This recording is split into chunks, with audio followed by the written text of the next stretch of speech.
Eh ben dis donc, 2 vidéos en une semaine, c'est qu'elle se prend pour une youtubeuse la seule.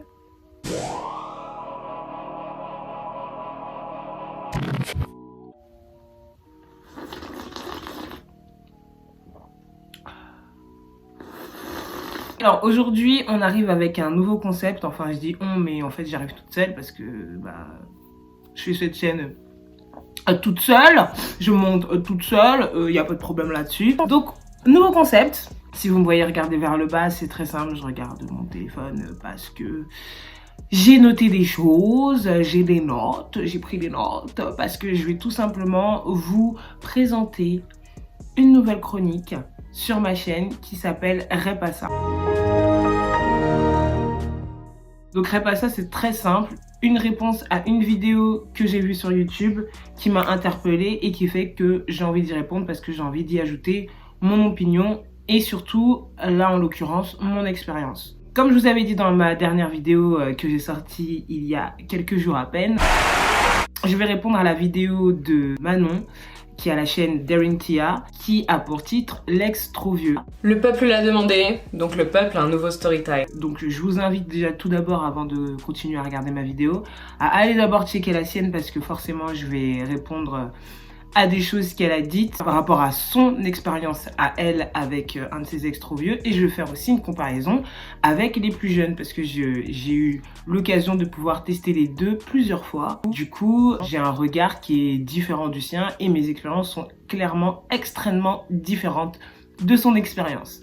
Donc voilà, la vidéo est grave intéressante et je regarde beaucoup ses vidéos, donc n'hésitez pas à aller checker son taf. En attendant, on passe à mon histoire, ça va être très drôle.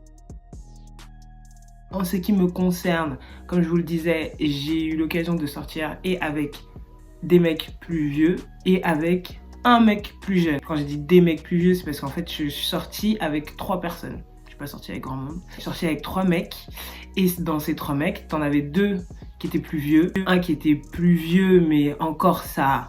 plus ou moins ça allait, parce qu'on avait moins de 10 ans d'écart par rapport à nos âges. Et le deuxième, par contre, on avait plus de 10 ans d'écart. Il était vraiment beaucoup plus vieux que moi.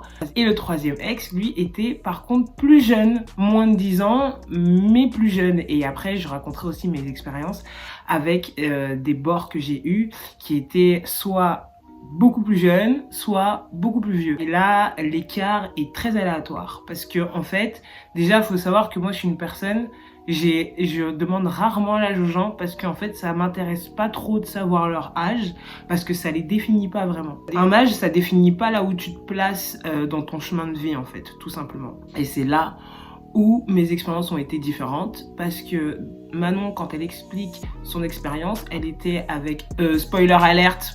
Je vous le dis direct, c'est pour ça que je vous ai dit de regarder sa vidéo avant parce que sinon je vais vous spoiler. Elle explique bien qu'elle était jeune, qu'elle avait à peine 18 ans, il me semble bien. Et que par contre, son copain de l'époque, lui, allait avoir 30 ans ou avait 30 ans. Et il était à un stade de sa vie où il voulait construire avec elle. Sauf qu'à 18 ans, tu projette pas forcément pour construire avec quelqu'un. En tout cas, en l'occurrence, Manon ne se projetait pas à l'époque. Donc moi, en ce qui me concerne, je vais vous parler forcément de mes expériences avec les ex que je vous ai présentés juste avant. Je vais prendre sa vidéo en 3 points, les 3 points pour lesquels moi j'ai un truc à dire, et je vais finir par une conclusion toute simple. Histoire de, parce que je sais pas pour qui je me prends pour faire des conclusions, mais il faut bien que j'en fasse une, il faut bien que cette vidéo elle serve à quelque chose. Bref. Alors, le premier point qu'elle évoque dans sa vidéo, elle parle surtout au départ de la honte qu'elle pouvait avoir face au regard des gens. En tout cas, l'émotion qu'elle recevait une fois qu'elle donnait l'information de l'âge de son ex. Du coup, par rapport à ça, moi, mon expérience a été complètement différente. Le premier mec avec qui je suis sortie, vraiment sortie, il était plus vieux que moi et à l'époque, j'étais pas aussi non regardante sur l'âge comme aujourd'hui, mais déjà à l'époque, je me voyais pas du tout avec un mec de mon âge. C'est un truc qui ça me serait même pas venu à l'esprit de me dire ouais, je vais me poser avec un mec de mon âge. Je sais pas pourquoi, mais j'étais déjà dans une préférence de quelqu'un qui avait une expérience de la vraie vie qui était plus importante que la mienne. J'ai toujours préféré un peu être fanatique du mec avec qui je sortais. Et comme j'ai une grande valeur en termes de travail, de professionnalisme et tout, en général, les mecs qui me plaisent, ils sont très à fond dans le taf et tout, machin. C'est la plupart des passionnés, parce que je suis un peu pareil, du coup, je m'entends bien avec ce genre de profil. Ça me manquait dans mon entourage, donc j'étais toute jeune, je sortais du lycée, j'avais 18 ans. Donc forcément, je me suis projetée directement vers quelqu'un de plus vieux. Mais j'arrive pas à comprendre la honte qu'elle pouvait ressentir du fait que c'était une femme plus jeune et que lui c'était un homme plus vieux. Donc je comprends en fait la place que la société elle donne à ce genre de femmes. Ce qui fait que ce que les gens qui reflètent quand tu leur en parles, et t'as l'impression d'être un peu, tu sais, genre de meuf limite qui est avec un mec plus vieux, c'est trop bizarre. Le mec lui-même est bizarre et peut-être même à demi dans la pédophilie. La meuf est chelou parce que elle doit sûrement se faire lobotomiser le cerveau. Parce que c'est ça qu'on pense en général. C'est qu'une fille plus jeune, elle va être complètement aliénée et manipulée par son copain plus vieux. Et c'est là où moi je pense pas que ce soit vrai forcément dans tous les cas, parce que effectivement tu peux te retrouver avec une fille qui a 18 ans et à contrario de l'histoire et de l'expérience de Manon, être avec un mec qui lui a 30 ans mais qui est dans sa tête et qui est par son comportement et sa manière de vivre comme quelqu'un qui a 18 ans ou où ils peuvent se rejoindre sur une vie qui ressemblerait à quelqu'un de 25 ans, par exemple. En tout cas, moi, dans mes expériences avec des garçons plus vieux, c'est clairement ce qui m'arrivait à chaque fois. Et même plus jeune, c'est là où j'ai trouvé ça extrêmement dingue. C'est en fait, quand tu grandis, tu te rends compte que l'âge, en fait, on s'en bat un peu les couilles. C'est juste vraiment le profil de la personne, la personnalité et votre environnement. Quand vous avez des environnements similaires et que vous faites, vous évoluez dans les mêmes domaines, quel qu'en soit l'âge, vous êtes proches parce que vous avez énormément de points en commun, énormément de similitudes dans vos vies, dans votre travail, etc., etc. Et c'est ça qui a fait que les relations que j'ai eues, que ce soit des mecs plus vieux ou des mecs plus jeunes, elles ont toujours été plus ou moins longues. Il y en a eu une très très très très longue et après les deux autres étaient assez longues si vous trouvez que 1 an c'est long. Voilà. Pour en finir avec le point de la honte sur l'âge, moi je pense que la société elle devrait commencer à évoluer par rapport à ça. À partir du moment où la personne est majeure, bon voilà, le mec même s'il a 50 piges, en vrai, est-ce que c'est notre dos? Est-ce qu'il s'entendrait pas bien sur plein de trucs? Moi franchement, personnellement, je connais des mecs qui ont 40 ans, 45 ans, se comportent comme des potes à moi de 20 ans. Et ils s'entendent d'ailleurs très bien. Du coup, après, on va pas mentir, il y a quand même une petite corrélation sur le nombre d'années sur Terre et ton expérience sur cette Terre. Il y a forcément une corrélation, mais il y a aussi énormément de cas particuliers parce que forcément, quand tu as eu une vie avec des problèmes qui sont des problèmes d'adultes, forcément, arrivé à un certain âge, tu te comportes plus comme quelqu'un qui a beaucoup d'expérience de vie plutôt que comme quelqu'un qui n'a jamais vraiment eu de problème mais qui est dans la trentaine. Je veux dire, ça arrive énormément. Moi je connais énormément de personnes qui ont 18 ans mais qui ont vécu des trucs de ouf, des trucs tellement de ouf, qui ont dû faire face à des trucs tellement incroyables que seul quelqu'un dans la cinquantaine devrait vivre. Pour moi, ils sont beaucoup plus matures que moi ou que des potes à moi qui sont plus vieux et qui sont même des fois beaucoup plus vieux parce qu'ils n'ont pas eu toute cette expérience de vie. Donc, la société, évoluons tous ensemble, tenons-nous la main et essayons de nous aimer les uns les autres. Le deuxième point, elle parlait du jugement qu'aurait pu avoir sa famille et ses amis. À un moment donné, elle dit, parce qu'en fait il s'est passé un événement, j'ai pas envie de trop vous spoiler la vidéo parce que la vidéo est vraiment bien. À un moment donné, elle parle d'un événement qui s'est passé, un événement incroyable, et elle dit, je sais pas comment, elle se voyait pas le dire à ses parents parce que dans tous les cas, ses parents et la plupart de ses potes n'étaient pas du tout au courant qu'elle était en relation avec ce mec parce qu'elle se voyait pas leur dire, clairement qu'il avait 30 ans par rapport à elle, son âge. Et en plus, elle se voyait mal aussi en parler à sa famille, le présenter à sa famille comme lui l'avait présenté à sa famille. Et là, en fait, je me suis grave vue, moi, faire complètement l'inverse, c'est-à-dire que les trois, je les ai présentés à ma famille. J'ai pris celui qui était beaucoup plus vieux que moi. Je suis sortie avec un mec pendant un an qui avait 40 ans, et qui avait un enfant qui était assez grand d'ailleurs. Et j'ai pas eu trop de problèmes à présenter à ma famille. C'est vrai que je trouvais ça plutôt cocasse, qu'il ait quasiment le même âge que mon parrain, qu'il soit dans la même génération que ma daronne, mais qu'il était comme moi, tu vois, genre, on avait des points communs, c'était hallucinant. Et même, il se comportait pas comme mon parrain, quoi. Donc dans tous les cas, d'emblée, je le voyais pas du tout comme vraiment quelqu'un de plus vieux. J'avais juste l'impression qu'on était connectés et qu'il se passait un truc. Et l'âge, on s'en fout. Juste, effectivement, lui, il a eu plus le temps de faire un enfant, de faire ses expériences, de voyager, de machin. Moi, moins. Mais au final, on se rejoint sur extrêmement beaucoup de choses. Donc, pas de problème. Et si ma famille, ils étaient pas capables de comprendre ça, franchement, je les aurais trouvés un peu, genre, nuls. Je dis pas que la famille de Manon est nulle, hein, pas du tout, parce qu'au final, elle l'a jamais fait. Du coup, elle peut pas savoir vraiment comment ses parents, ils auraient réagi. Moi, avant même de présenter beaucoup plus jeune, j'aurais pu me dire, je vais pas lui présenter, ça va pas, ma mère, elle va me tuer, machin, etc. Alors que ma mère, en vrai, genre, en fait, elle s'en foutait. À partir du moment où elle voyait que moi, j'étais un peu croque, que le mec, il était croque de moi et qui me faisait du bien dans ma vie. Et en général, les parents, ils sont comme ça. Hein. Une fois, en fait, ils arrivent à sentir les gens mauvais. Souvent, après pas tout le temps, hein, mais souvent, les darons, ils arrivent à sentir les gens qui sont pas là. Enfin, c'est pas chaud. Après, ils sont pas forcément mauvais. C'est juste qu'en fait, ils sont pas bons pour vous. Je vous ferai une vidéo plus tard sur les amitiés toxiques, mais sachez qu'une amitié toxique, vous pouvez être la personne toxique d'une tierce personne. Enfin, ça arrive. Après, c'est pas parce que vous êtes mauvais à l'intérieur, c'est juste que vos personnalités ne sont pas compatibles et que ensemble, il y a une toxicité qui s'installe. Clairement. Mais ça, j'en parlerai dans une autre vidéo. Et je ne sais plus pourquoi je parlais de ça.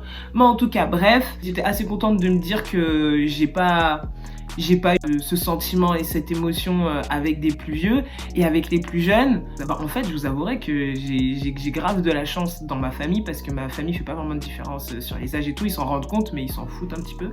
Par contre, mes amis, dès que je sors avec ou que je vois, que je fréquente un mec qui est plus jeune, je vous avouerai qu'ils sont pas très chauds. Parce que pour eux, les plus jeunes sont pas intellectuellement finis. Donc ils sont pas assez intellectuellement développés pour pouvoir vraiment correspondre à mes attentes et professionnellement parlant non plus pour pouvoir genre tenir le cap de ma vie qui peut être extrêmement compliquée des fois, enfin tout le temps en fait. Et tout le monde n'a pas les épaules pour assumer ça.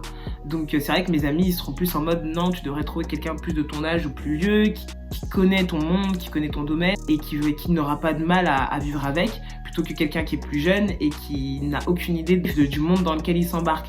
Donc effectivement, sur certains points, ça peut clocher. En fait, on aurait pu prendre le inversement, ça aurait pu être moi en tant que plus jeune, de devoir faire face à ça.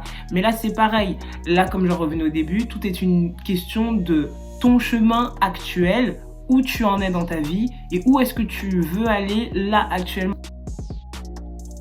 Passons au troisième point. La troisième chose que j'ai notée de la vidéo de Manon, c'est par rapport, et c'est le clou du spectacle de sa story time. Ça parle tout simplement des projets futurs et en fait tout simplement les attentes qu'un mec plus vieux ou plus jeune il peut avoir face à vous tout simplement. Alors moi je vous explique un peu mon expérience là-dessus, ce qui est totalement différent de l'expérience de Manon. Bordel de merde, c'est tellement différent.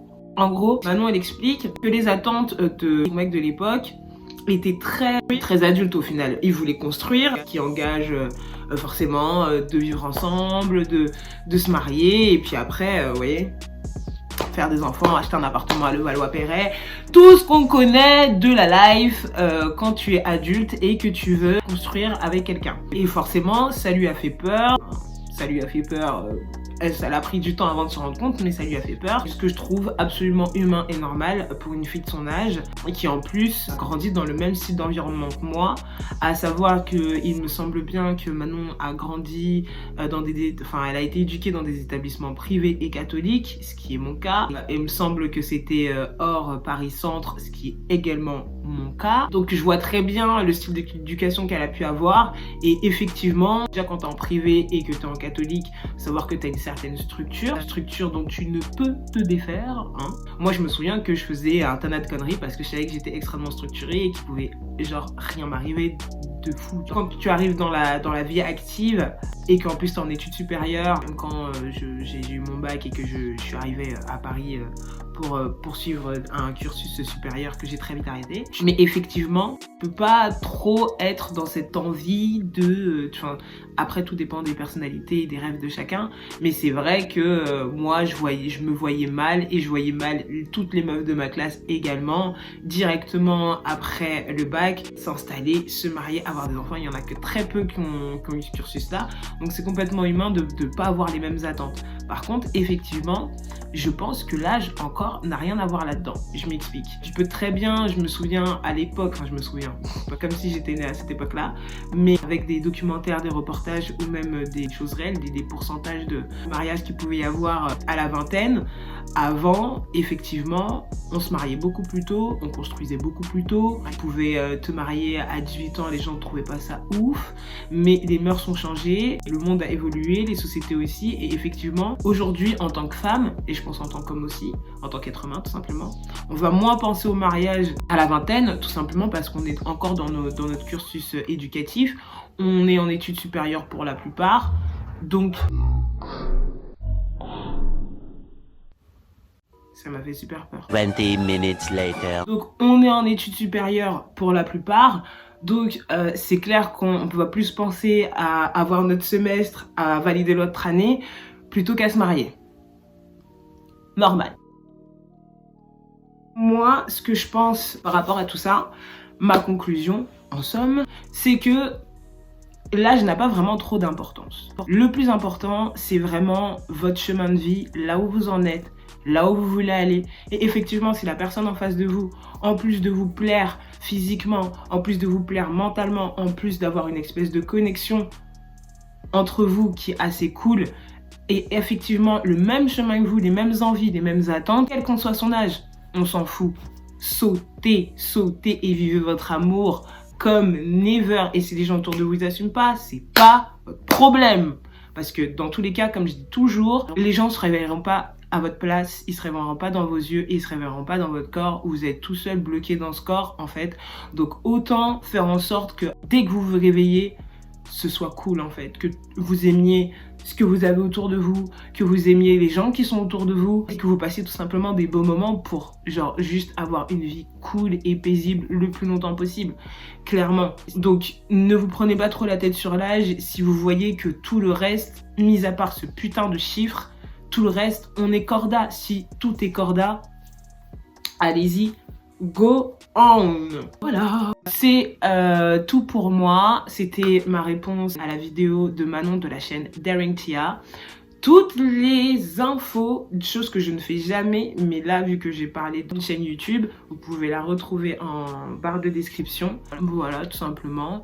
Vous avez le droit de vous abonner, d'activer la cloche pour être au courant de toutes mes storytime, parce que bah je ne vais pas m'arrêter là, bien au contraire, parce que ceci est une longue série de contenu YouTube que je vais vous faire. Il y aura d'autres styles de chroniques. Je sais pas pourquoi j'appelle ça chronique, j'ai trop l'habitude de la radio, mais je ne vous en dis pas plus pour le moment. Vous verrez quand ce sera en ligne, tout simplement. En attendant, je vous souhaite une bonne Saint-Valentin et je vous retrouve bientôt pour résoudre vos problèmes de cœur. Peace out.